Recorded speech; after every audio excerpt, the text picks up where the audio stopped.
Let me tell you about the Fetal Programming Hypothesis. Today, we are diving into how your mother's stress, her cortisol levels, and also her zip code can become the first financial advisor of your life. We are going from the microscopic level of the placenta all the way to the macroscopic level of the US household wealth, and why gay married couples are ahead of the financial wealth game. But also, we are going to explore why some other minorities are left behind. And trust me, this is not just pure biology. This is the foundation of human capital. Welcome to TAOL Podcast. My name is Gabo, and let's start talking about the first risk manager that you ever had when you were on your mother's belly. The 11-beta HSD2 enzyme. Its primary function is to shield the fetus during pregnancy against the mother's cortisol. But when the stress becomes chronic, say the type of stress caused by economic recessions or job insecurity, that shield breaks down. Some research using the Bailey scales of infant development show a very critical window during pregnancy. If high maternal cortisol levels are high during week 13 to 15, we see a major dip in cognitive development a year later. But there is a paradox. High levels of stress during weeks 30 to 38 can actually accelerate the maturation of some internal organs. It's like your mother's stress levels during week 30 to 38 were actually preparing you for this volatile world. And we are going to talk about a gene, the NR3C1 gene.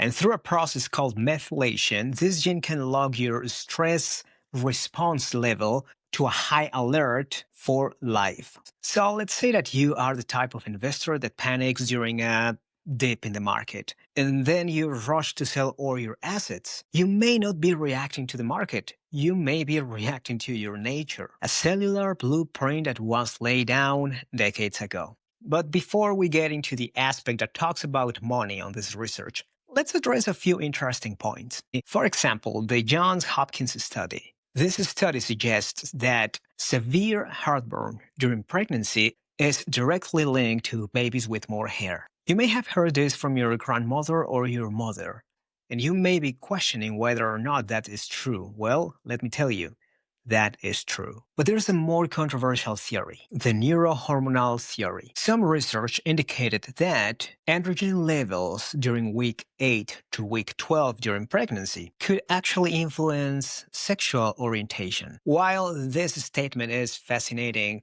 modern science suggests that this is an oversimplification of a more complex process. Sexual orientation is a full tapestry of multiple factors playing, and not a simple switch that you can turn off and on. However, what is not an oversimplification is how your sexual orientation or identity intersects with your bank account. In this show, we follow the money and overall wealth that led us to follow the latest US Bureau consensus and the Williams Institute results, which reveals a fascinating divergence in the LGBTQ plus community. I've heard multiple times that the entire community is under financial stress, but there's a different side of this story.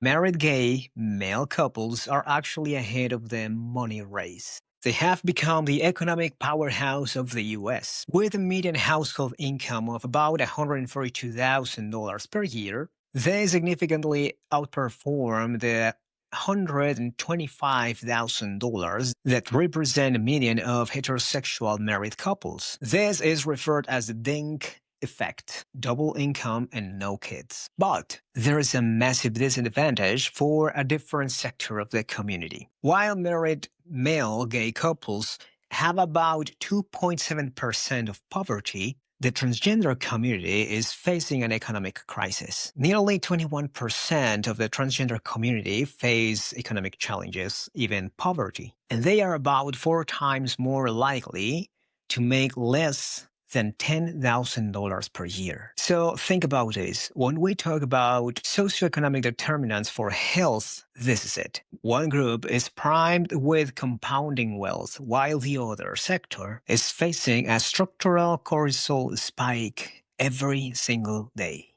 So, whether or not you are programmed for high reactivity to stress in the womb, or you are navigating the identity tax economic problems, your biology is not your destiny. It's rather your starting point. And understanding these concepts, you can move from reactive survival to proactive mastery. And as we wrap up today's episode, I want to leave you with a different investment tip. We spend thousands of dollars in higher education for our kids, or 529 plans, but if you are planning a family, and you want to ensure the absolute best outcome for your kids, then the data is clear. One of the highest return investment you can make is the regulation of maternal stress. When you prioritize a mother's peace of mind, whether that's through financial support or emotional support or a very nice home environment, or maybe mindfulness practices, you are not just being nice to the mother, you are actually protecting your child's brain. Think about it this way. You can't fix a shaky foundation of a skyscraper after it's built. By investing in a stress-free environment for the mother, you are giving your child a baseline for resilience that no amount of private tutoring can buy later. The womb is the first market that the child is going to enter ever in its life. Make sure the conditions are optimal. This was TAOL Podcast. I'm Gabo, and thanks for listening. See you next time.